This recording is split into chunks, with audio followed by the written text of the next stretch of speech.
During the Cold War, soldiers stationed on an army base in Germany found themselves at the mercy of sinister and terrifying paranormal activity. Events were said to be so frightening that some of the men apparently committed suicide. Was there a dark history surrounding the base, and could it reveal the secrets of Celle Neues Rathaus? It was April 1945, and the forces of the Wehrmacht, under the command of Adolf Hitler, were in a full-scale retreat across Germany as the Western Allies pushed east into the fatherland. German soldiers were surrendering in their thousands, a humiliating end for a military machine which had once outgunned and outmatched the forces of any other nation. On the 10th of April, the US 84th Infantry Division crossed the Weser River and captured Hanover, a city which had been bombed almost into oblivion by Allied air raids, resulting in 90% of the city center being reduced to rubble. So there was little to no resistance when US ground forces arrived. The war had been long, its end overdue, and the overextended, under-resourced German soldiers had had enough. Their morale had collapsed along with the buildings around them. The surrounding townships soon followed suit, raising the white flag as soon as Allied armor rolled into view. One of these towns, sitting 20 miles northeast of Hanover, was Celle, a small, unassuming settlement of around 40,000 people, but one which was well known for housing one of the largest freestanding brick-built structures in Europe at that time. It's Neues Rathaus. Neues Rathaus simply translates to New Town Hall, and nearly every single German town and city has one. There is nothing special or unusual about its name, but there is something special, and definitely unusual, about this Rathaus in particular. And whilst this story is famous amongst the British and German soldiers who took up residence there during the Cold War, it is relatively unknown to the wider world. The town of Celle surrendered on the 12th of April 1945. As with Hanover, there was no resistance from German forces, and certainly not from any of the civilians residing in the bombed-out buildings. The town hall had miraculously escaped the bombing campaign relatively unscathed, and being the gargantuan structure that it was, seemed the perfect place to house occupying troops and form some sort of temporary administration. It had, after all, served as a barracks for German troops, and had even housed an SS battalion. The building itself had 5 floors above ground and 5 floors below. But what US forces quickly realized after taking control of the Rathaus was that they could not access the lower levels. They had been completely flooded with water. This immediately piqued the interest of the commanding officer, as he could see no reason for the SS to have gone to such an effort, unless they were trying to hide something. Over the next few days, he would make a determined effort to ascertain exactly what the Germans had attempted to cover up, and the events that followed would become known in military circles as the legend of Celle Neues Rathaus. On the 15th of April, at the special request of Lieutenant General Brian Horrocks, commander of the 84th Infantry Division, 3 US Navy divers arrived in Celle with the intention of reconnoitering the submerged depths of the building. It was a daunting prospect for any diver, let alone these men, who were some of the best trained in the world. Swimming down into a maze of confined rooms and corridors in pitch-black darkness would be enough to unnerve even the hardiest of men. Due to the obvious dangers, each diver was tethered by a line to the surface and sent down at different entry points. What took place over the next half hour is not fully understood, but what is known is that 2 of the divers never made it back to the surface. Their tethers were retrieved, but not their bodies. The 3rd diver, however, did resurface, apparently raving like a lunatic. When he finally came to his senses after a couple of hours, he reported seeing strange symbols and pentagrams etched into the walls and floors of some of the rooms on the first 2 levels. On the 3rd level down, he said that in the darkness, he had seen mutilated corpses strapped into chairs. He reported that they were in a horrifying state. Some had their abdomens ripped wide open, or all of their limbs removed, and others had had goats' heads attached to their bodies in place of their own. Whilst this was terrifying enough, he spoke in whispered tones about how he had seen them moving, as if they were still alive. This had caused him to panic and swim back to the surface. He said a dark cloudy mass had chased him through the water. By all accounts, this man was never the same again and was discharged from the Navy shortly afterwards. The commanding officer was reluctant to investigate further, as he did not wish to put more lives at risk. In any case, time was running short, as Celle was in the British zone of occupation, and British forces would soon be arriving to relieve the Americans.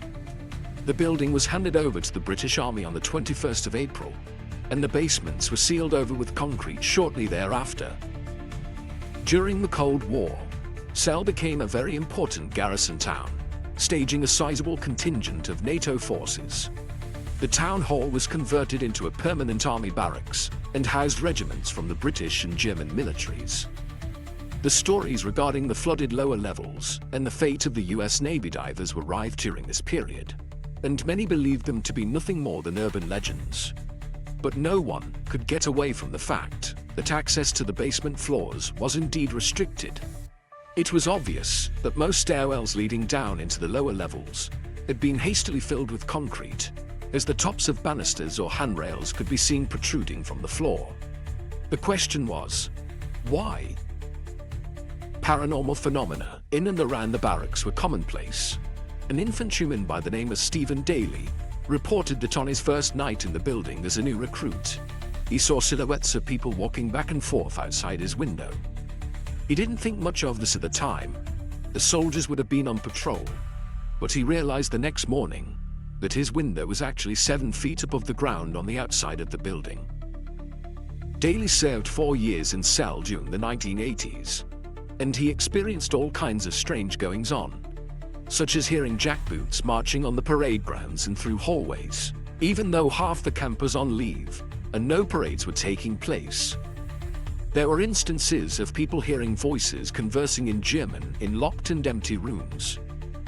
A sergeant major was utterly stupefied in the early hours of one morning when he witnessed a column of German panzer tanks passing by in complete and utter silence.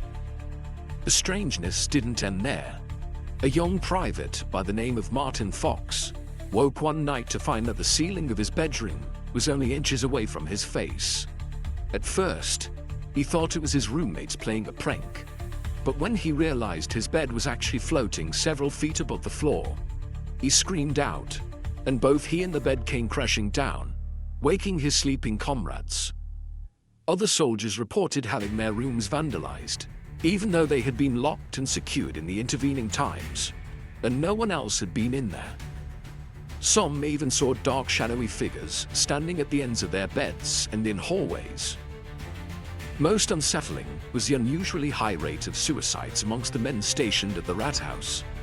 There were certain rooms on the upper levels, which were said to have had pentagrams etched into the floors and walls, and legend has it that many recruits ended up taking their own lives shortly after spending the night in them on a dare. A large number of soldiers were also discharged on medical grounds after undergoing psychological evaluations. Many of them had become deeply depressed during their tour of duty, and officials felt that they could be a danger to themselves and others if they remained in active service. The general feeling throughout the ranks inhabiting the base was that a dark, oppressive atmosphere hung over the town in general.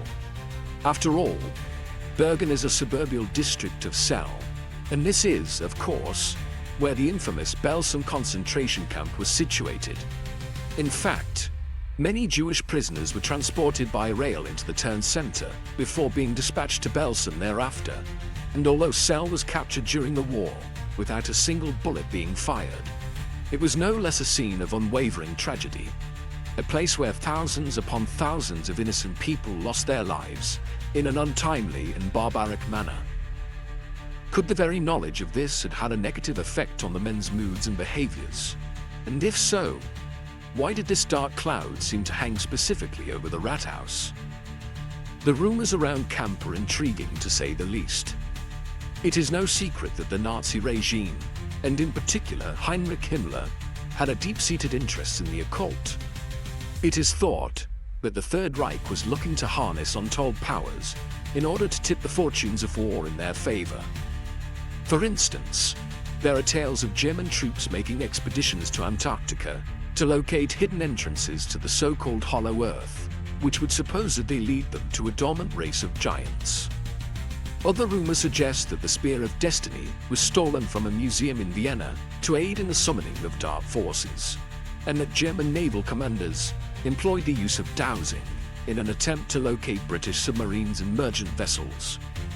Hitler himself was no stranger to paranormal experiences, as he had recorded such instances in his private journals many times. But what does all this have to do with the Rathaus and Celle? The study of witchcraft was high up on the agenda for the German elite, and the Rathaus was said to be one of many sites across the country where the SS carried out such research and even experimentation on human subjects. In this case, Jewish prisoners from Belsen.